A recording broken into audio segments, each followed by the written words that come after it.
Welcome to বাণিজ্য মেলা 2026। তো ফার্স্ট টাইমে আপনাকে এন্ট্রি হতে হলে কিন্তু এরকম 50 টাকা একটা টিকিট নিতে হবে, তারপরে কিন্তু এন্ট্রি। তো আমরা এখন ভেতরে যাব, দেখবো সেখানকার অবস্থায় কি কি। তো ভিডিওটি দেখতে থাকুন।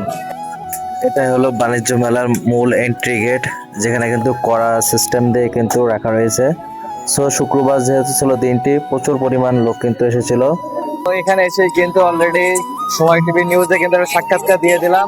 তো আসলে কিন্তু বাণিজ্য মেলায় এসে অনেকটাই ভালো লাগতেছে, কারণ অনেক মানুষ, আজকে শুক্রবার আর লাস্টের দিকে কিন্তু, সো এই সময় কিন্তু প্রচুর পরিমাণ মানুষের কিন্তু আনাগোনা। তো কে কে এসেছেন অবশ্যই কিন্তু কমেন্ট করবেন।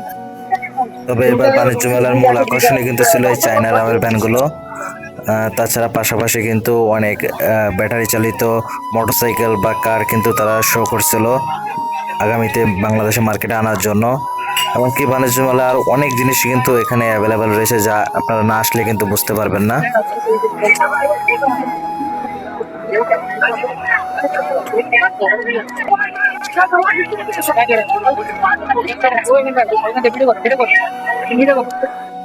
আমার কাজ যেহেতু ভিডিও করা, সো এখানে এসে কিন্তু অনেকগুলো ভিডিও করেছি, যা আপনারা আস্তে আস্তে দেখতে পারবেন। তো কেমন হয়েছে ভিডিওটি অবশ্যই কমেন্টে জানাবেন।